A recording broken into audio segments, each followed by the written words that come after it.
7. Light in the Darkness. The intelligence with which Lestrade greeted us was so momentous and so unexpected that we were all three fairly dumbfounded. Gregson sprang out of his chair and upset the remainder of his whisky and water. I stared in silence at Sherlock Holmes, whose lips were compressed and his brows drawn down over his eyes. "Stangerson, too," he muttered. "The plot thickens." "It was quite thick enough before," grumbled Lestrade, taking a chair. "I seem to have dropped into a sort of council of war."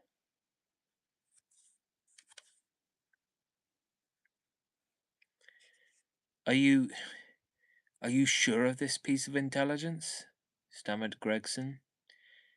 "I have just come from his room," said Lestrade. "I was the first to discover what had occurred." "We have been hearing Gregson's view of the matter," Holmes observed. "Would you mind letting us know what you have seen and done?" "I have no objection," Lestrade answered, seating himself. "I freely confess that I was of the opinion that Stangerson was concerned in the death of Drebber. This fresh development has shown me that I was completely mistaken. Full of the one idea, I set myself to find out what had become of the secretary. They had been seen together at Euston Station about 8:30 on the evening of the 3rd. At 2 in the morning, Drebber had been found in the Brixton Road. The question which confronted me was to find out how Stangerson had been employed between 8:30 and the time of the crime, and what had become of him afterwards. I telegraphed to Liverpool, giving a description of the man, and warning them to keep a watch upon the American boats. I then set to work calling upon all the hotels and lodging-houses in the vicinity of Euston. You see, I argued that if Drebber and his companion had become separated, the natural course for the latter would be to put up somewhere in the vicinity for the night, and then to hang about the station again next morning. They would be likely to agree on some meeting place beforehand, remarked Holmes. So it proved. I spent the whole of yesterday evening in making inquiries entirely without avail. This morning I began very early, and at 8 o'clock I reached Halliday's private hotel in Little George Street. On my inquiry as to whether a Mr. Stangerson was living there, they at once answered me in the affirmative. "No doubt you are the gentleman whom he was expecting," they said. "He has been waiting for a gentleman for 2 days." "Where is he now?" I asked. "He is upstairs in bed. He wished to be called at 9.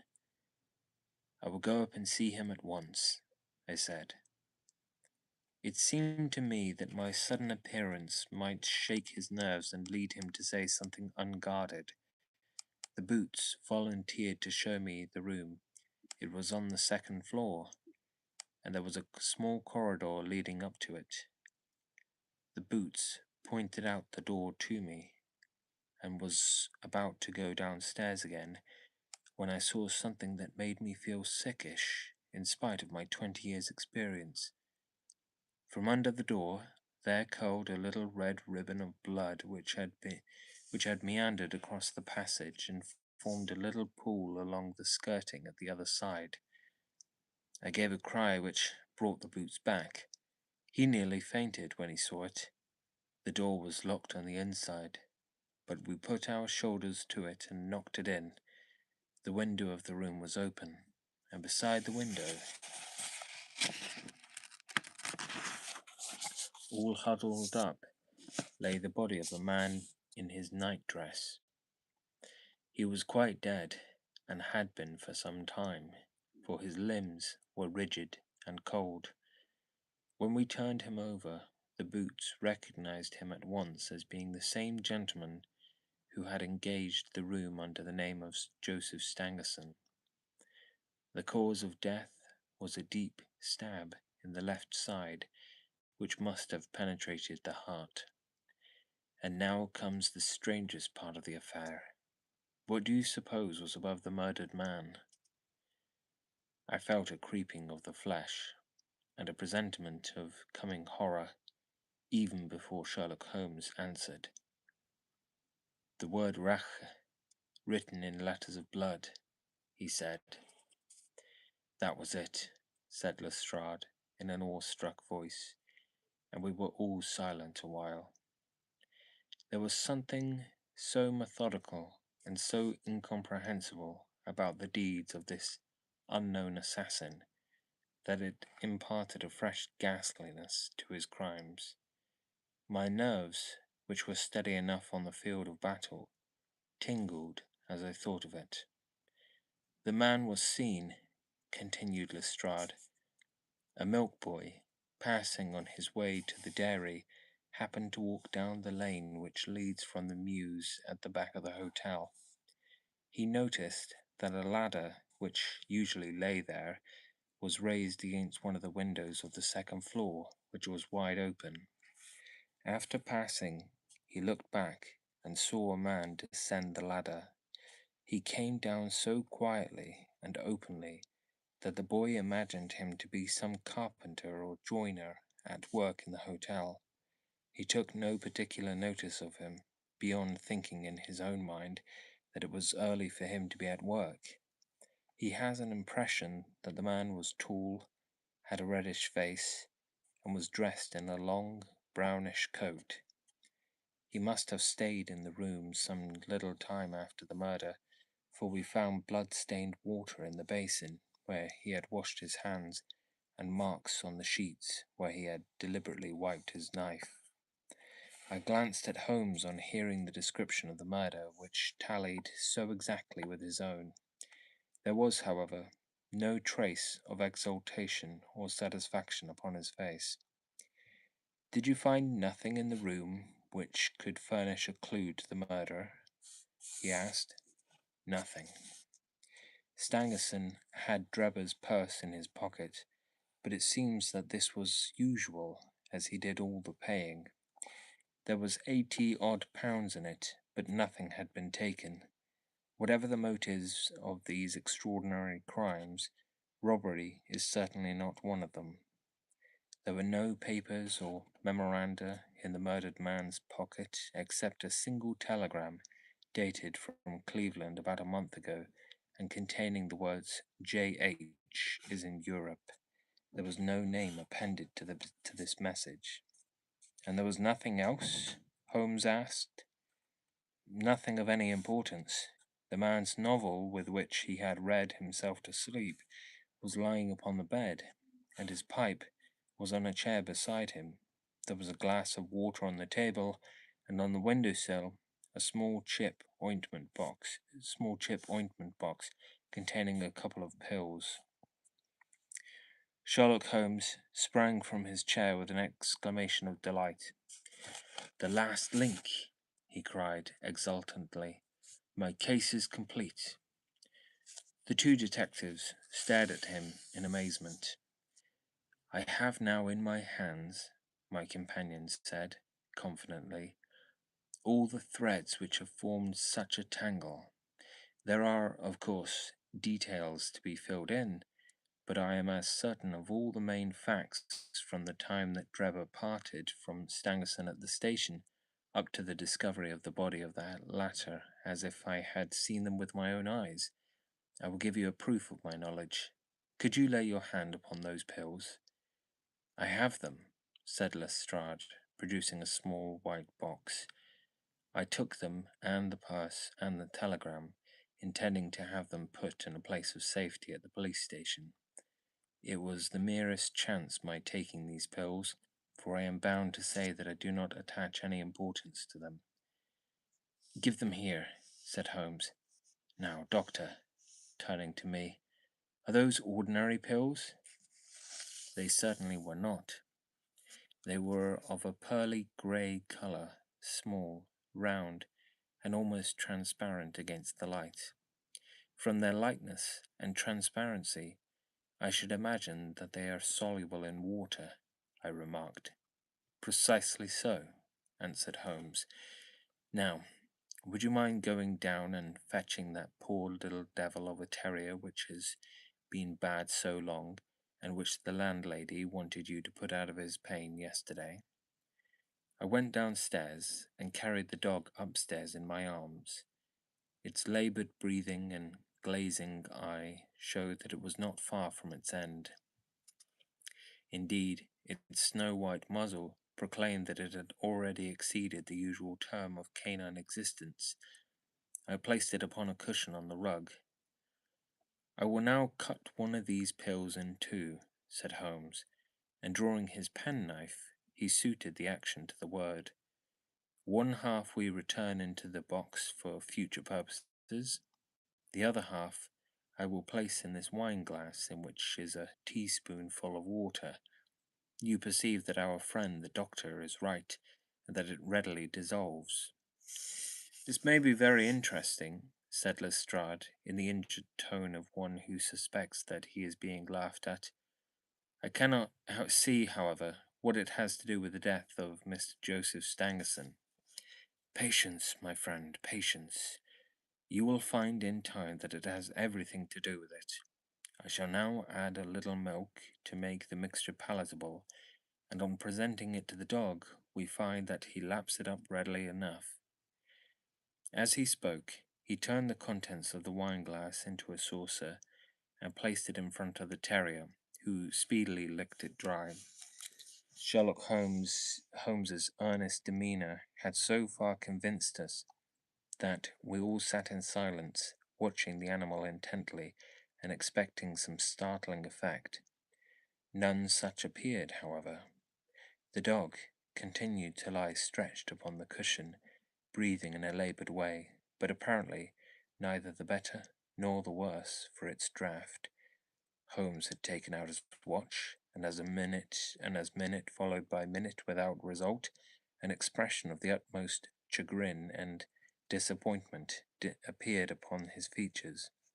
He gnawed his lip, drummed his fingers upon the table, and showed every other symptom of acute impatience. So great was his emotion that I felt sincerely sorry for him, while the two detectives smiled derisively, by no means displeased at this check which he had met. "It can't be a coincidence," he cried, at last, springing from his chair and pacing wildly up and down the room. "It is impossible that it should be a mere coincidence. The very pills which I suspected in the case of Drebber are actually found after the death of Stangerson, and yet they are inert. What can it mean? Surely my whole chain of reasoning cannot have been false. It is impossible. And yet this wretched dog is none the worse. I have it! I have it!" With a perfect shriek of delight, he rushed to the box, cut the other pill in two, dissolved it, added milk, and presented it to the terrier. The unfortunate creature's tongue seemed hardly to have been moistened in it before it gave a convulsive shiver in every limb, and lay as rigid and lifeless as if it had been struck by lightning. Sherlock Holmes drew a long breath, and wiped the perspiration from his forehead. "I should have more faith," he said. "I ought to know by this time that when a fact appears to be opposed by a long train of deductions, it invariably proves to be capable of bearing some other interpretation. Of the two pills in that box, one was of the most deadly poison, and the other was entirely harmless. I ought to have known that before ever I saw the box at all." This last statement appeared to me to be so startling that I could hardly believe that he was in his sober senses. There was the dead dog, however, to prove that his conjecture had been correct. It seemed to me that the mists in my own mind were gradually clearing away, and I began to have a dim, vague perception of the truth. "All this seems strange to you," continued Holmes, because you failed at the beginning of the inquiry to grasp the importance of the single real clue which was presented to you. I had the good fortune to seize upon that, and everything which has occurred since then, has served to confirm my original supposition, and indeed the logical sequence of it. Hence, things which have perplexed you and made the case more obscure have served to enlighten me and to strengthen my conclusions. It is a mistake to confound strangeness with mystery. The most commonplace crime is often the most mysterious because it presents no new or special features from which deductions may be drawn. This murder would have been infinitely more difficult to unravel had the body of the victim been simply found lying in the roadway without any of those outre and sensational accompaniments which have rendered it remarkable. These strange details, far from making the case more difficult, have really had the effect of making it less so. Mr. Gregson, who had listened to this address with considerable impatience, could contain himself no longer. "Look here, Mr. Sherlock Holmes," he said, "we are all ready to acknowledge that you are a smart man, and that you have your own methods of working. We want something more than mere theory and preaching now, though. It is a case of taking the man. I have made my case out, and it seems I was wrong. Young Charpentier could not have been engaged in this second affair. Lestrade went after his man, Stangerson, and it appears that he was wrong too. You have thrown out hints here and hints there, and seem to know more than we do, but the time has come when we feel that we have a right to ask you straight how much you do know of the business. Can you name the man who did it?" "I cannot help feeling that Gregson is right, sir," remarked Lestrade. "We have both tried, and we have both failed. You have remarked more than once since I have been in the room that you had all the evidence which you require. Surely you will not withhold it any longer." "Any delay in arresting the assassin," I observed, "might give him time to perpetrate some fresh atrocity." Thus pressed by all, Holmes showed signs of irresolution. He continued to walk up and down the room with his head sunk on his chest and his brows drawn down, as was his habit when lost in thought. "There will be no more murders," he said at last, stopping abruptly and facing us. "You can put that consideration out of the question. You have asked me if I know the name of the assassin. I do. The mere knowing of his name is a small thing, however, compared with the power of laying our hands upon him. This I expect very shortly to do. I have good hopes of managing it through my own arrangements, but it is a thing which needs delicate handling, for we have a shrewd and desperate man to deal with, who is supported, as I have had occasion to prove, by another who is as clever as himself. As long as this man has no idea that anyone can have a clue, that there is some chance of securing him, but if he had the slightest suspicion, he would change his name and vanish in an instant among the 4 million inhabitants of this great city. Without meaning to hurt either of your feelings, I am bound to say that I consider these men to be more than a match for the official force, and that is why I have not asked your assistance. If I fail, I shall, of course, incur all the blame due to this omission, but that I am prepared for. At present, I am ready to promise that the instant that I can communicate with you without endangering my own combinations, I shall do so." Gregson and Lestrade seemed to be far from satisfied by this assurance or by the depreciating allusion to the detective police. The former had flushed up to the roots of his flaxen hair, while the other's beady eyes glistened with curiosity and resentment. Neither of them had time to speak, however, before there was a tap at the door, and the spokesman of the street people, young Wiggins, introduced his insignificant and unsavory person. "Please, sir," he said, touching his forelock, "I had the cab downstairs." "Good," said Holmes blandly. "Why don't you introduce this pattern at Scotland Yard?" he continued, taking a pair of steel handcuffs from a drawer. See how beautifully the spring works. They fasten in an instant. The old pattern is good enough, remarked Lestrade, if we can only find the man to put them on. Very good, said Holmes, smiling. The cabman may as well help me with my boxes. Just ask him to step up, Wiggins. I was surprised to find my companion speaking as though he were about to set out on a journey, since he had not said anything to me about it. There was a small portmanteau in the room, and this he pulled out and began to strap. He was busily engaged at it when the cabman entered the room. Just give me a help with this buckle, cabman, he said, kneeling over his task and never turning his head. The fellow came forward with a somewhat sullen, defiant air and put down his hands to assist. At that instant there was a sharp click, the jangling of metal, and Sherlock Holmes sprang to his feet again. Gentlemen, he cried with flashing eyes, let me introduce you to Mr. Jefferson Hope, the murderer of Enoch Drebber and of Joseph Stangerson. The whole thing occurred in a moment, so quickly that I had no time to realize it. I have a vivid recollection of that instant, of Holmes's triumphant expression and the ring of his voice, of the cabman's dazed, savage face as he glared at the glittering handcuffs which had appeared as if by magic upon his wrists. For a second or two we might have been a group of statues. Then, with an inarticulate roar of fury, the prisoner wrenched himself free from Holmes's grasp and hurled himself through the window. Woodwork and glass gave way before